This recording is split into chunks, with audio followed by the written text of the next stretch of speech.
ஓம் சாந்தி. B.K. Surajbhai, mount Abu. நம்முடைய நாலாபுறமும் அமைதியின் வைப்ரேஷன்ஸ் பரவிக்கொண்டே இருக்க வேண்டும்.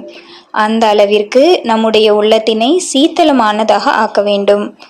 எப்பேற்பட்ட பிரச்சனைகள் வந்தாலும் சரி, உலகினர் என்ன கூறினாலும் சரி, என்ன செய்தாலும் சரி, நம்மிடத்தில் கோபத்தின் ஜுவாலை உருவாகக்கூடாது.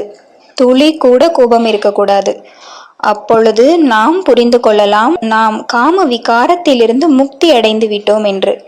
ஏனென்றால் காமம் என்ற விகாரம்தான் கோபத்திற்கு பிறவி கொடுக்கின்றது. எந்த ஒரு பிரச்சனை வந்தாலும் பயிற்சி செய்து முதலில் வெளிப்படையான கோபத்தினை அழித்துவிட வேண்டும். பிறகு பயிற்சி செய்து மனதில் உருவாகக்கூடிய கோபத்தினை அழிக்க வேண்டும். பிறகு பயிற்சி செய்து மற்றவர்களை பழி வாங்க வேண்டும் என்ற பாவனை, வெறுப்பு போன்றவற்றை அழித்துவிட வேண்டும். இது போன்று நம்மிடம் கோபம் என்ற நெருப்பு சாந்தி ஆகிவிடும்போது நம்மிடம் உள்ளார்ந்த சக்திகள் அதிகரித்துவிடும். இதுவே நாலாபுறமும் பரவி மற்றவர்களுக்கு உதவி செய்யும். மேலும் நம்முடைய வாழ்க்கையும் நிர்விக்னமாக பிரச்சனைகளிலிருந்து விடுபட்டதாக ஆகிவிடும். சிலர் வேகமாகவே கோபப்பட்டு விடுகின்றார்கள். அவர்களுடைய ஸ்திதியின் தரம் தாழ்ந்ததாக இருக்கின்றது. தன்னுடைய உணர்ச்சிகளை கட்டுப்படுத்துவது, தன்னுடைய பாவனைகளை அமைதிப்படுத்துவது, சீக்கிரமாகவே படபடப்பில் வராமல் இருப்பது, இது கூட மிக நல்ல கண்ட்ரோலிங் பவராகும். நாம் இதனையும் தாரணை செய்ய வேண்டும். இதற்காக தினமும் அதிகாலை குறைந்ததிலும் குறைந்தது 7 முறை அவசியம் பயிற்சி செய்ய வேண்டும். நான் சாந்த சொரூபமான ஆத்மா. அமைதி என்பது என்னுடைய அலங்காரமாகும்.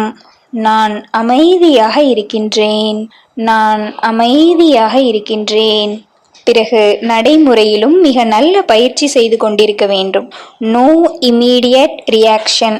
எப்பேற்பட்ட விஷயம் வந்தாலும் சரி, யார் என்ன கூறினாலும் சரி, கட்டளையை ஏற்கவில்லை என்றாலும் சரி, காரியத்தினை கெடுத்து விட்டார்கள் என்றாலும் சரி, மேலும் நாம் என்னவெல்லாம் எதிர்பார்த்திருந்தோமோ அது எதையும் செய்யவில்லை என்றாலும் சரி, உடனடியாக ரியாக்ஷன் செய்யக்கூடாது. இது போன்ற பயிற்சியினை செய்து கொண்டிருந்தால் கோபம் என்ற நெருப்பு சாந்தியாகிவிடும். ஏனென்றால் இந்த கோபம் என்ற நெருப்பு அப்பேற்பட்டது. இது ஆத்மாவினை எரித்து விடுகின்றது, வெப்பமாக்கி விடுகின்றது, சூடாக்கி விடுகின்றது. நம்முடைய சாந்தியை எரித்து நஷ்டமடைய செய்து விடுகின்றது. நமது சுகங்களையும் நம்மிடமிருந்து பறித்து விடுகின்றது. மேலும் நம்முடைய மனம் விசேஷமாக ஏதோ ஒரு விதமான துயரம் மற்றும் நிந்தனையினால் நிறைந்து விடுகின்றது.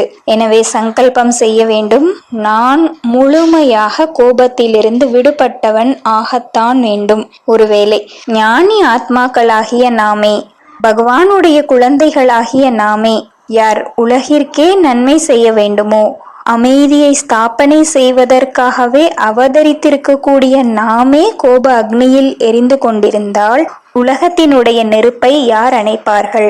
எனவே அனைவர் மீதும் மிக அழகான திருஷ்டி வையுங்கள். அனைவரும் ஆத்மாக்கள்.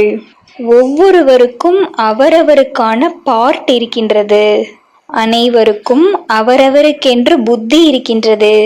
சிலர் அதிக புத்திசாலியாக இருக்கின்றார்கள், சிலர் குறைவான புத்தி உடையவர்கள். இந்த உலகில் வெரைட்டியான ஆத்மாக்களாக இருக்கின்றார்கள். நான் அனைவருக்கும் சகயோகம் கொடுக்க வேண்டும், கற்றுக் கொடுக்க வேண்டும். கற்றுக் கொடுக்கக்கூடிய பாவனை இருக்கும் பொழுது கோப உணர்வுகள் குறைந்து விடுகின்றது. இது போன்ற சிந்தனைகளின் மூலம் நாம் இந்த அக்னியை சாந்தப்படுத்த வேண்டும். மேலும் இன்று முழு நாளும் தனக்கு கொஞ்சம் கூட கோபம் வரக்கூடாது என்பதில் கவனம் கொடுங்கள். நான் கோபத்திலிருந்து விடுபட்டவனாக இருக்கின்றேன், சாந்த சுரூபமாக இருக்கின்றேன், நான் பீஸ்ஃபுல் சோலாக இருக்கின்றேன், என்னிடமிருந்து சாந்தியின் வைப்ரேஷன்ஸ் பரவிக்கொண்டே இருக்கின்றது. மேலும் இடையிடையே தன்னுடைய தாமத்திற்கு சாந்தி கடலிடம் செல்லுங்கள். அவருடைய சாந்தி கிரணங்களுக்கு கீழே அமர்ந்து விடுங்கள். சாந்தி கடலினுடைய ஸ்வீட் சைலன்ஸ் எனக்குள் நிறைந்து கொண்டே இருக்கின்றது என்ற அனுபவம் செய்யுங்கள். ஓம் சாந்தி.